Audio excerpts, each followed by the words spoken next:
the workbook. It's just one sheet, and you'll just be able to pull it up. Now, if you're close to a printer, wonderful. If you're not, just draw it out on a blank piece of paper. It's really easy to draw. Seriously, it's straight lines, and it's like an Excel spreadsheet, basically, which is exactly what it's on. So I would encourage you to do that because it will help. And I'm going to be using that as the core of helping teach you a little bit about strategic relationship building. So let's start with a tale, that sort of may set the scene a little bit. There's meant to be a black screen, by the way, so don't worry, you don't have to check anything. My selling career started with a company called Cadbury's, which you probably have heard of. They sell chocolate. At least they used to sell pretty good chocolate until they were taken over a few years ago. And now the grandson is looking to seize back the company because he believes they're not making as good a chocolate. The company that took them over was Kraft, in fact. But back in those days, I applied for a number of companies, and I wanted to join a company that would give me really good sales training. And Cadbury's gave about a 6-week sales training. And in the 6th week, you went out and sold on what they call a relief area. Let me just stop sharing. You don't need to see a black screen. I sold in a relief area, which is if some guy's on a conference or on vacation, somebody goes in and relief sells for him. In other words, looks after his patch. Now, the way that Cadbury's was formed then is you called on customers every 4 weeks. So you were pretty sure of an order because the stock would go down over that 4-week period. And so I ended up going to somewhere. First of all, anybody been to England? Put your hands up because I can probably see you quickly. Okay. Secondly, have you been to Cambridgeshire, that part of the world? Okay, Ed has, Christine has, excellent. Sort of villagey, university type town. Bit different from where I'd operated, which was in London. So I arrived and checked in, got they were called TAM cards in those days. They're like cards about 2 foot by a foot and a half, and they had all the information for the customer on them. So I got them all ready for the next morning, and then got in the car, and we're talking 70s. So no internet, no mobile phones, and no GPS. So went by map. So found out where I was going, got to the first call, and I walked in to see my customer, and this is who it was. Oh, hang on, there we go. And this is who it was. It was Agnes Tibbles was her name, actually. And yes, it's a real name. And so I went in and I said, "Hello, Mrs. Tibbles. Good morning. How are you? I'm Peter Beaumont, and Jim Forsyth's on holiday this week, so he's asked me to take over his territory. So let me, if I can, just let me go through to your stock room, take your stock, come back out. So I'll suggest an order for you, and then we're done. You can get on with your day." And she looked at me, and so before I'd taken the second step towards what I thought was the stock room, she said, "Where are you going?" And I said, "Well, I just said I was going to go to the stock room and take stock." She said, "No, I don't think so. We don't need anything." I said, "But I'm just looking at your card. It's 4 weeks since Jim called on you. You must have some items because it's a regular order." She said, "No. If we need anything, I'll go to the wholesaler." I said, "You sure about it?" She said, "Yeah, I'm sure. Thank you. Good day." And that was one of the shortest calls I ever experienced in my sales career. So I left, got in the car, and I'm like, "That's strange. Maybe she's just having a bad day." So I got my map out, went to the next one, and to kind of very long story, a very long day short, it pretty much happened in every call I made. We used to do about 20 calls a day. I did 26 because I wasn't getting any, so the extra 6 were easy. And at the end of the day, I went back to the hotel. I'm pretty miserable. I got one order, and I threw my stuff on the bed in the room and sat and sort of hands in, kind of this kind of pose. What's going on? And then I realized it has to be me because Jim obviously got orders from these people on a regular basis. It couldn't have all been these 26 people. They weren't all having a bad day. So what was I doing that was wrong? And so I thought about my approach. And the first thing I thought about was, well, I thought I was dressed pretty smart, but this is how I was dressed. Stop laughing because that's actually me at the tender age of somewhere in the 20s. And it's a London suit in those days. It's a wide suit, big tie, which of course, as you notice, has come back. The hairstyles never quite made it back. But I thought, I need to moderate it. This is, for those of you who've been to Cambridge, I need to kind of have a different approach. So I looked in my wardrobe, you guys call it a closet, and in there was a dark blue suit, which was unusual for me, but I must have gone to a funeral or something. So I pulled it out, had a look at it, went downstairs to the retail because the ties were still too wide, found a thin tie in the hotel shop downstairs, went back up, put it on, thought, that looks a bit more discreet and somber. I'd seen a lot of people around wearing dark grey suits in that area. And then I practiced the mirror a new approach. Next morning, up, ready to go, new approach, change of suit, went into my first call and said, good morning, Mr. Smith, how are you? Listen, my name's Peter Beaumont. I'm a bit new to this. I'm taking over from Jim, who's on vacation, and I've just finished my training, and I'm really not sure what to do. Can you help me through this? Because he's told me to help all his customers. So that's but he didn't give me much more information. How do we do this? He said, well, the first thing we used to do with Jim was have a cup of tea, lad. So come on over here, we'll have a cup of tea, and then I'll take you through what we did. So we proceeded to have a cup of tea. He took me into the stock room. He kind of called out the orders for me so I could put them down. And then we talked about the order together, and I walked out with an order. The rest of the day went very similarly. I drank a lot of tea. And I realized a couple of things. So if you're on mute, unmute and shout out, what do you think that I actually learned? What was it that I learned from that experience? Personal relationships are important. Very good. Anybody else? Probably that the customer really wants to sort of drive the bus. Right. True. Anything else? About the relationship. Yeah, it's a bit about relationships. And it was, I think, I learned also that I was probably badly dressed for that area. Some people say badly dressed anyway, but people buy from people they trust. And so I didn't really, by going in and using what was a kind of London approach, which is, I know how to do this, I'm going to take over and just let me do it. It didn't really work. They were much slower down in that part of the world, and I had to adapt. So I want you to bear that in mind as we go through this. So there's a couple of things we're going to look at, 5 things.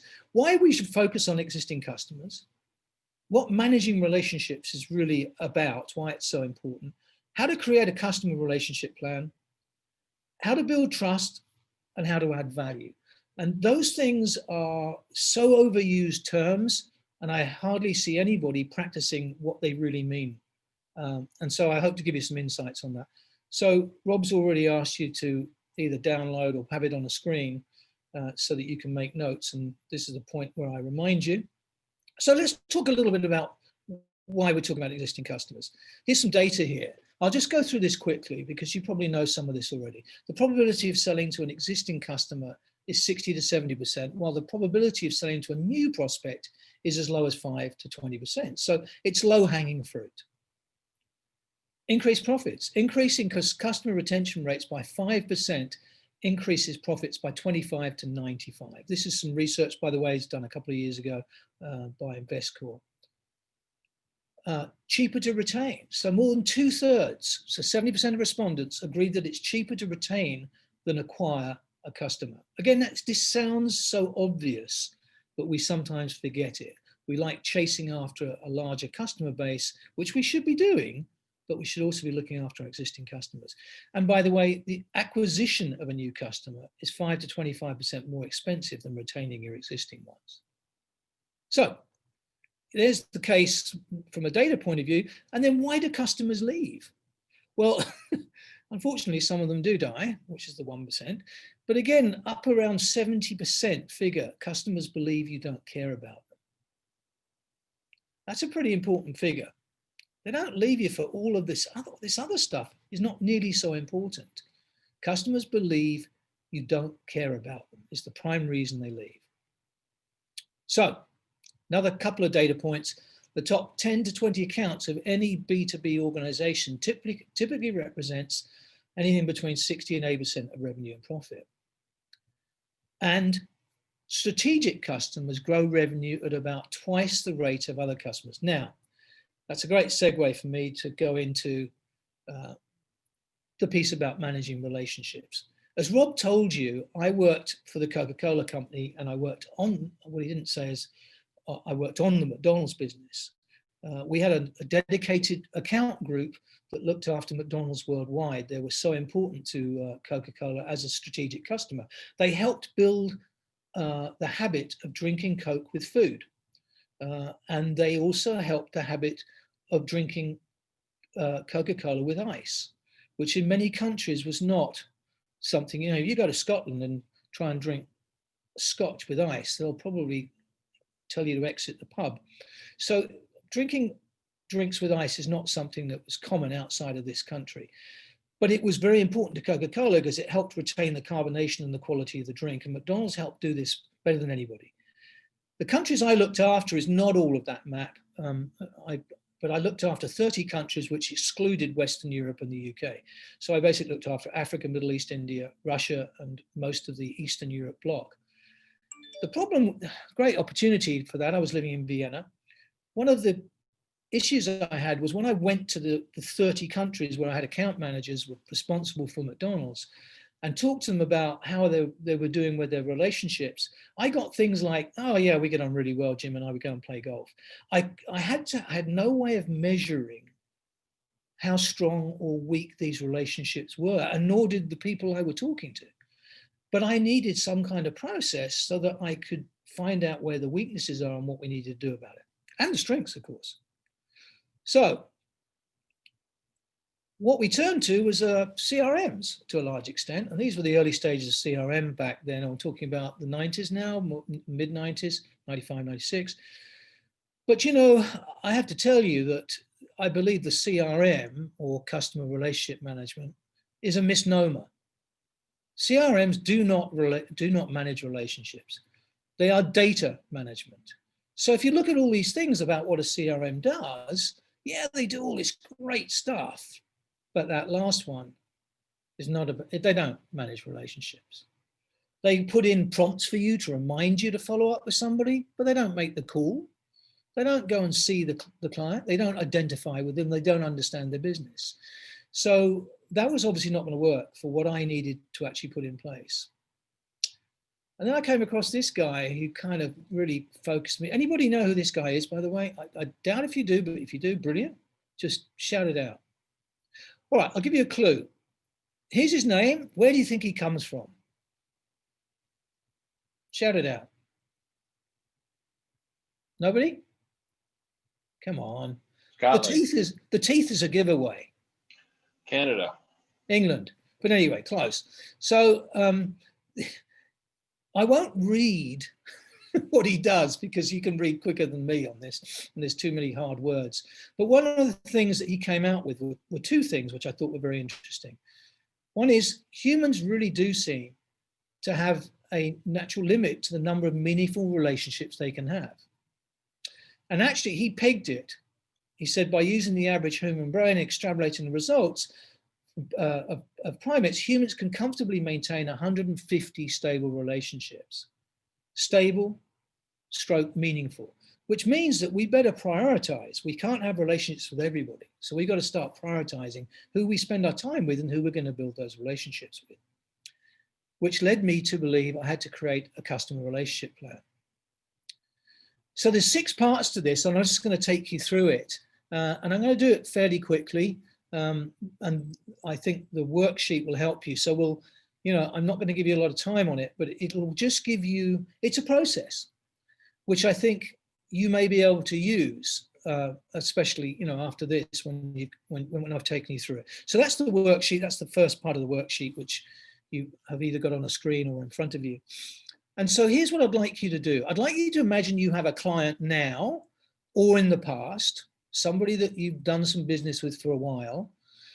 And I'd like you to write down the contact name of the people in the client. Who is it you spoke to? It may be 1, 2, 3, 4, it may be 5, I don't know. But who is it that you primarily spoke to, and other people? So who is it you had contacts with? Often it depends on the client. Sometimes we just talk to the business owner, but often it's more than one person. And then what I would like you to do is put down the title or what area of business that they looked after. So whether it's finance or operations or HR or whatever it was, janitor, whatever it was. All right. Now I want you to move over to the right here, and who's the name in your company? Now you may be a solopreneur, so it's probably just you that has the contact with each of these people, or you know these people and you don't have a contact, but we'll get to that in a second. Or you may be in a larger company where there may be more points of contact than just yourself. So just jot those down as well.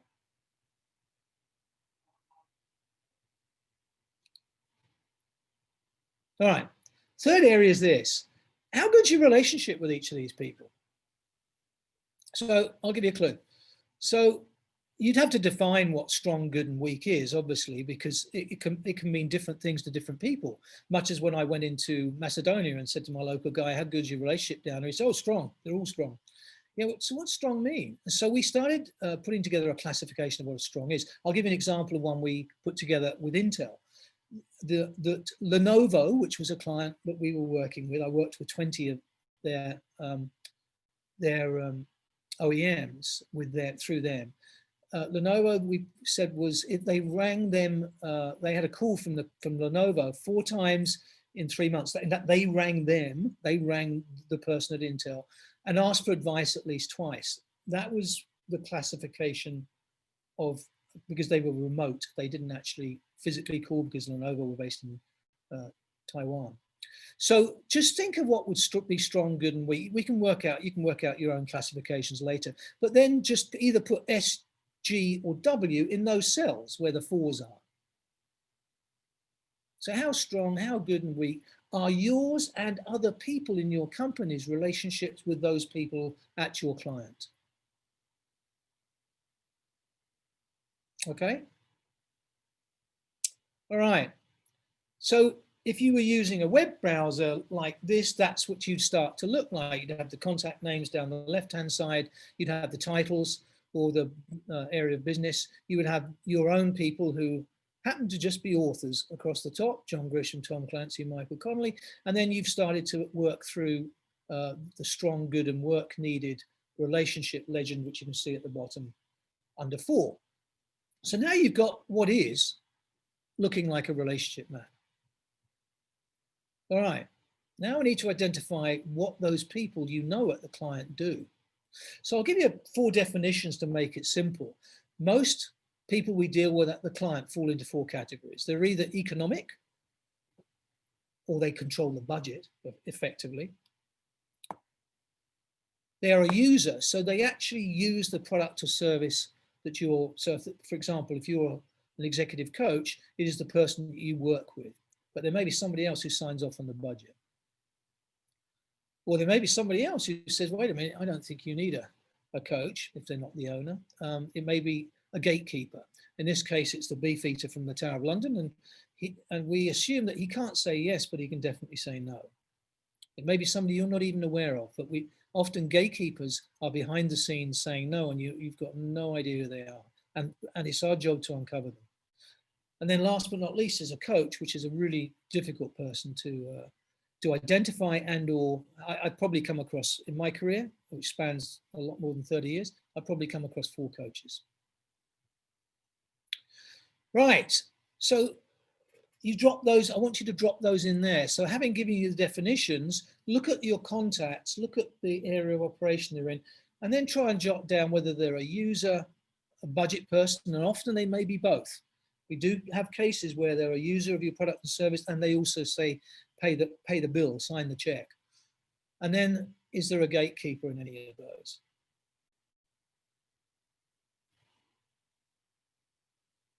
Okay.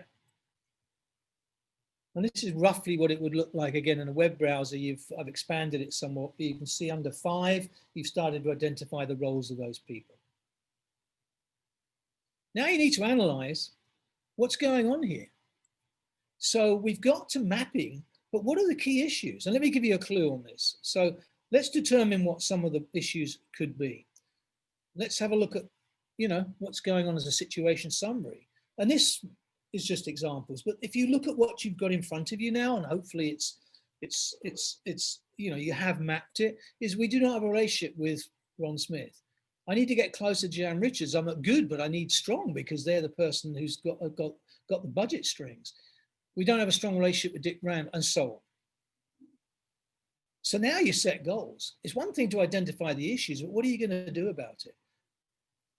So here's some examples of goals. I need now to move that relationship to Ron Smith because I don't have one, from work needed or weak to good. And as we all know, good goals have to be time bound.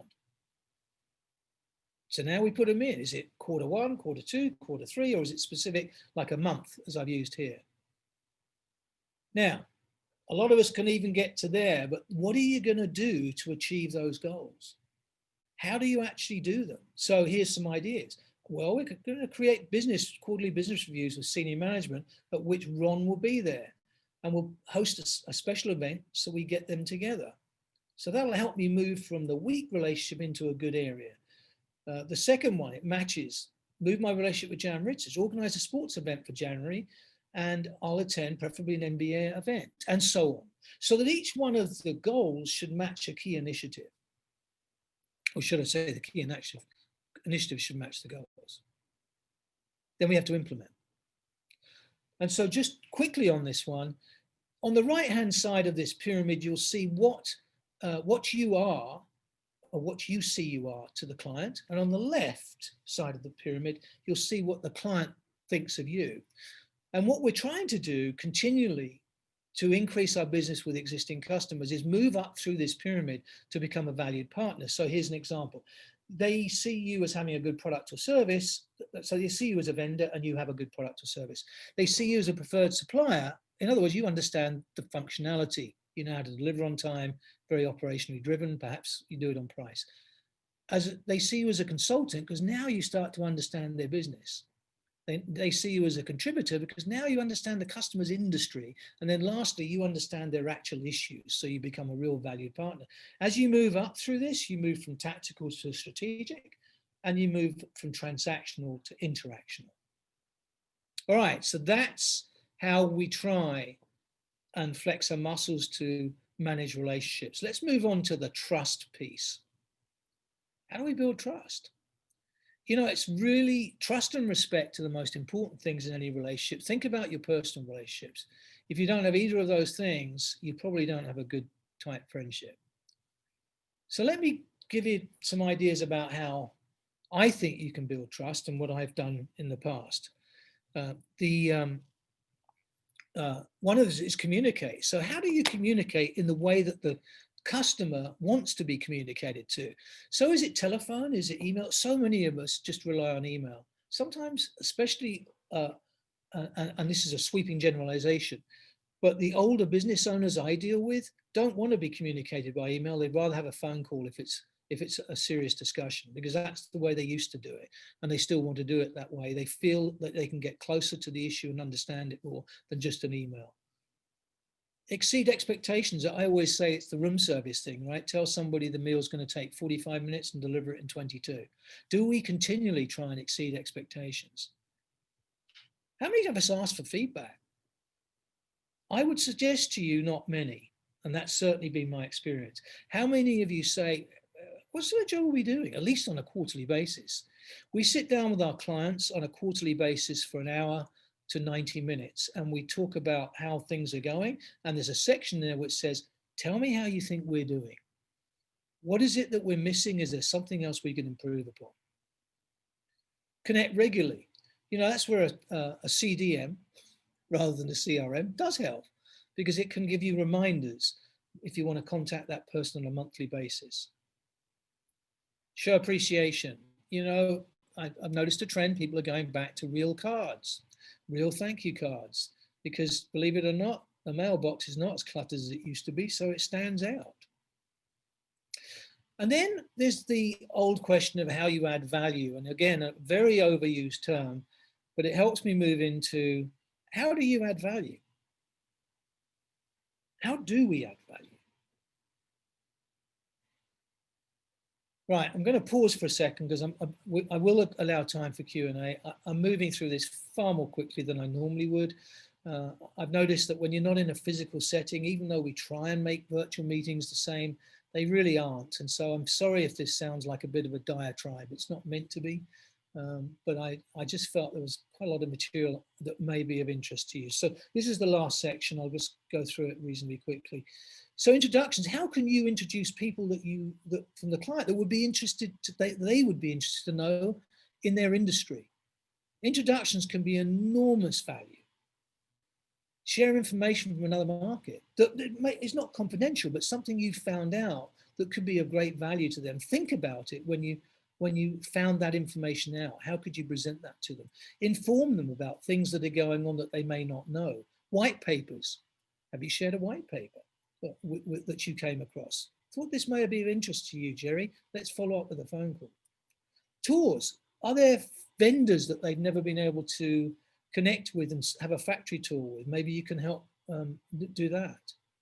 Socials. Now, lunches are normal, but what about social events between your clients? We took all our clients last year out on a boat down the river. We got on at St. Paul, and this is the first time any of these people have met. They were all our clients. But do you know how many meaningful connections were made on that boat trip? It was amazing because everybody, all those business owners, had very similar issues. And it was great for them not to get away from having to talk about them in their own bubble, but talk to other people that shared the same kind of issues. Last couple, attend a conference together. If there's something you think your customer would be really interested in, let's go together. It's, more value than you probably find going out on a golf course with them. Bring in guest speakers. Who do you know that you could arrange for their leadership team a gathering at one of their weekly meetings where you could bring somebody in to talk about a specific subject? If they post something on social media, share their successes as well.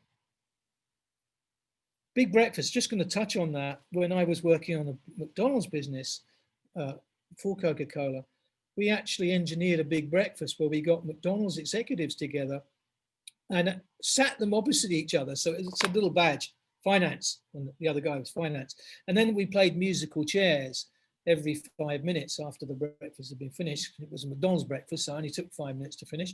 And then we just played musical chairs and everybody went, one side went to the left, the other side went to the right. So we matched people up with different people. At the end of that 40-minute session, I think it was, everybody had different contacts and relationships in that division between Coke and McDonald's than they previously had, and could share problems together. And then I think the last one of bringing value is learn their business. We so often know our business so well, but we don't know much about theirs. And that is the only way that you'll really deliver value at the top end of that triangle I was showing earlier. And then, like all relationship planning, you need to review, measure, and adapt it. So here's the 6 steps I put together in a chart, graphic chart, which is easy. And let me take you through it again as a summary. So the understanding really is, who are they? And then we need to identify the customer influences. So what do they do? Where are the gaps? What are we missing here in the way that, have we got good coverage? Is our CEO know their CEO? What do we need to accomplish? Here's where we determine what are the goals and what are the key initiatives. How do we build the right relationships in the right way? How do we bring trust and how do we bring value? And then, as I said earlier, we review and measure. How do we continue and or adapt the plan? So we should, a customer relationship plan is like any good business plan. It should be reviewed on a quarterly basis and adapted as needed. In fact, I would suggest to you a customer relationship plan should be a key part of any business plan. I know you've heard of David now. He's somebody I've read several of his books. Relationship Economics is one of them. He says, though most people agree that relationships are important, few actually bother to measure, quantify, and leverage them to their fullest potential. So, Rob, that's kind of the end of the potted piece. I'm not sure how long we have for questions. We're at 12:46, I think. Yes. No. Let me just take that down for a second. Yeah, no, this was fantastic. I know this is really relevant in my business for sure. Nothing in the chat just yet, but I'll encourage anyone. Go ahead and take yourself off mute, and let's pepper Peter with questions for the next 14 minutes. Peter, Scott Plum here. I have a comment. Oh, Go ahead, Joanne. okay. I have a comment about adding value, because in my business too, I hear people all the time saying, I don't know how to add value. So the ideas that you presented today were excellent ideas. And I think that people just get lazy and they're not willing to do what it takes in terms of figuring out what that value is. And it would seem to me, you probably have some numbers to back it up, or maybe Scott does too, in terms of your sales results have got to be improved and align with the value you actually deliver to a client. Yeah, I mean, first of all, I'd agree with you that was something that it was such an, it's been an overused term, I think, for such a long time, but people don't really understand what it means. They really don't. No, they don't. And so it was something that I learned fairly early on with that McDonald's relationship, which is how do we really bring value to this relationship, which, by the way, is a handshake. The Coca-Cola McDonald's relationship is a handshake. And I'll give you a little, we had it drummed into us to bring more value, and I'll tell you why. Pepsi could at any time gone in and offered free syrup because that account was so important. And in fact, they did. They actually did do that. And Fred Turner, who was then ran McDonald's, ran Gosweda, who was our chairman at the time, CEO, and said, we've had an offer and we turned it down. And the reason is you guys bring such strategic value to our company in terms of what you do. You brought us into new markets, which we'd never have thought of. We were not going to go into Russia till you encouraged us and helped us. We weren't going into South Africa for another 5 years until you helped us do that. You helped us get into combo meals before we really thought about it. It was such a strategic relationship with both of us. We said no, because we already have a good price and we would value you as a partner. You bring such value. So there's a good example. A big company, I know, but you know what? You can scale that to anything. Yeah. Peter, that's a fascinating story and big picture, but it's certainly relevant for a lot of us. We can certainly understand that. In building trust and rapport, I find that active listening is probably the most important skill that any of us can practice. And I know that active listening is sometimes difficult for salespeople to deal with because we so want to talk or we are uncomfortable with silence. And I think silence is something that is very, very powerful when we get into a conversation with a prospect and we pause and we don't say anything. In your experience, have you found that technique to be very effective where the prospect just continues to talk and share more information with you? It's brilliant. I used to run workshops on, and we used to spend about 20 minutes on listening to Scott. And the reason was because if you put that gap in there, that space, and I know that's what you're alluding to, they'll often talk themselves into the sale. Now, do you think that that's manipulative? Because that's what I really struggle with when I teach that technique to salespeople. They would say, well, that's manipulative. And I go, no, I don't. How are you being manipulating? You're just pausing and letting them think about what you said or what you asked. And then they're coming back with what they really want to do without being, restricted at all, because you're listening. You're actively listening to what they've got. I totally agree. I had a group division president, a guy called Neville Isdale, who went on to become the chairman of the Coca-Cola company. And he, when he was a division president for Middle East group, I reported out, I was way down the totem pole, but I used to go into his office in Atlanta on the 24th floor, and he would, and I was like, in awe, obviously. And then he would ask me loads of questions and he would just listen. He wouldn't. And he said, I said to him years later, you're listening. He said, Peter, I find out more about what's going on. And often the person in front of me will solve their own issues rather than have to ask me how to solve it. I learn much more by just listening. And I think, it's a great thing to have. It really is. It's a great. Well, and Peter, from my perspective, having been on the buyer side of the desk for many years, there were certain salespeople that didn't stop talking. And I finally had to say is Yeah. you need to stop selling, because the only thing you're gonna do is talk me out of buying. Right, right. And I think that's, for me, it's, Scott, that's the other side of the coin of being manipulative, is Oh, that you're so true. It's so if the true. salesperson continues to talk, more doubts creep into the buyer's mind, because why is this individual still talking? Yeah, yeah. Bill Hellkamp and I are doing recording a podcast tomorrow on the biggest objections. And one of the things that I brought up is salespeople create their own objections. They really do. And if you're hearing the same objection more than once, it's only because of what you're saying or what you're continuing to ask that's causing that objection to rise to the surface, and the prospect become concerned about making a change or making a purchase. Yeah, it's very true. It's very true. Thanks. And Peter, if you're interested offline, I've got a 2x2 matrix that I've used for the value of different clients, or how to value your clients.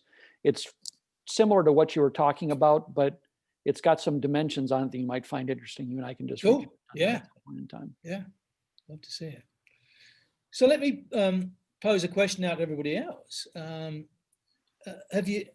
Has anybody actually attempted to do what I call strategic road mapping for relationships before? And what sort of success have you had? No? Oh, Yeah, wow. So it's hang very on. uncommon. I've done it from the other side of the equation, where we had strategic suppliers that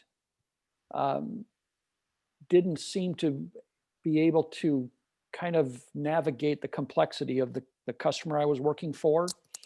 And so we did it from the other side, but we called them top to tops, where we felt we got more leverage with the supplier by doing exactly what you said, Peter, is putting the finance people together, putting the transportation people together, putting the product development people together.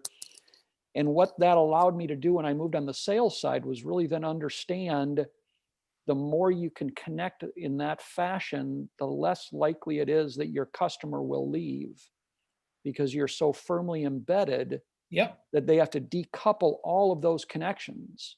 right. And it's not just, to your point, getting the free syrup. It's, well, how am I going to get all my invoices resolved? I know Yeah. Joe over at Coke, who's going to help me resolve all my issues. And it was very strategic for us, where we went through and identified the top 20 suppliers, and none of them were commodity suppliers. They Right. were all suppliers of a bit more import, but they were ones where we were underperforming, and we needed their help to get better at what we were doing. So again, that from a buyer side, it's a great tool as well. So to leverage off that, the catalyst that pushed me into doing the relationship mapping is we had I've told this story before, but we had trouble getting Minute Maid orange juice into McDonald's Germany. Everybody knows it in the States, but not much outside of the States. It's got better now, and they wanted to go with a European supplier that they knew. So we started endeavoring, trying to get Minute Maid orange juice in, because it made sense. They already took the Coca-Cola products. We were very unsuccessful, couldn't understand it for 6 months. Sat down one day and like, what the hell's going on? And I said, let's map who we're talking to on this and see. So we started mapping the relationship, very much like you saw I just demonstrated. And we realized that the guys that we were talking to looked after Coca-Cola products, but didn't look after the juice products. We weren't talking to the right people, and only by mapping it did we realize we didn't have any coverage. In fact, we noticed that we didn't actually have a contact there. So we endeavored to, make sure we filled that gap. In fact, did, and Minute Maid orange juice we got in like 3 months later, I think. But that's when I realized the power of strategic relationship mapping. It doesn't have to be on big deals, it could be on small as well. Sometimes we just don't have the right coverage. So if the person we're talking to goes under a bus tomorrow, that's probably the end of your business if you don't have any other coverage. Yeah, I'm always a big fan of working one level up and one level down. Yep. With your counterpart, because that way you've got the white knight if something goes completely sideways. Correct. But you also get yourself then out of the day-to-day to delegate, okay, you can chase after that. But if you don't have at least 3 levels of connectivity, your business is always at risk. That's a good way of putting it. Yeah, like that, above and below. Yeah. Hey, Craig. Yes. Sounds like you and I have a similar background, going from buying to to sales, and to answer your question, Peter, strategic. I haven't thought about that in a long time, but that's a good point. And I appreciate you bringing that up again, the strategic mapping, because I use that at Genio a lot on the sales side. Okay. Like with national accounts, and just to Craig's point of getting the relationship. So if somebody leaves, you still are in the account. But I do have a question for you.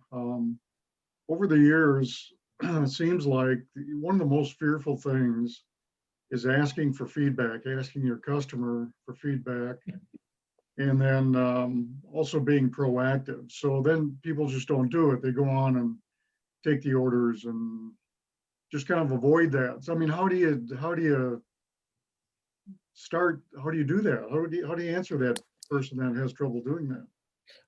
The way that we did it was to build it, and we do it, I do it now, but the way that I did have some account managers that had a problem with that. So we built in a business review, right, on a quarterly basis, Okay. which said, Yep. here's what we've done for you, Mr. Customer, over the last quarter to make ourselves accountable. Now, what else should we be doing? So it became part of a process rather than a, kind of very personal, come on, attack me type thing, right? Yeah. No, that makes sense. In fact, that hit me like a ton of bricks when you said that, because I used to do that too. Customer reviews. Good point. So I appreciate your answer, man. Sure, Brad. So real quick, Peter, my question was, as you are initiating a relationship with somebody, what are 2 or 3 pitfalls that we need to be mindful of? I'm thinking of things like, we think we know better of what they need before we even start the conversation. So in other words, going back to Scott's point, active listening, right? So what would be the process you would use to make sure we're fairly vetting a potential prospect to become a client? Well, I think obviously listening, but understand their business, as I said. I don't think we often take enough time to really understand their business. And then once we've understood it, we think we know it. No, what are some of the things that you think face them? Make a list. What are some of the issues that really could face them? And then ask them questions about it. Say, here, this is the sort of thing that I think you might face. Am I right? And just listen to it and try and get feedback. And Scott's absolutely right, the listening thing. But we often go in, and Scott will be the first one that says this. We go in and we spend all our time talking about what we can do rather than what's going through their mind and what issues they're facing. So I think I've answered half the question. What was the rest? I thought of something else. What else would you say? Really just be going into with an open mind to make sure that we're properly evaluating the potential for prospect to client relationship. So. Yeah. So I think that's really important. So as I said, understanding it from their perspective. And funny enough, I wrote an article on LinkedIn just a couple of weeks ago, which was put yourself in their shoes, right? That's for sure. Decent summary. Yeah. Well, Peter, this is great. I feel like we can go on for another hour easy, because this is something that we just really can't get enough of. And I really appreciate the time and thoughtfulness that you put together in today's presentation. So thank you for that. My pleasure. Thank you very much. Thanks to everybody that was on.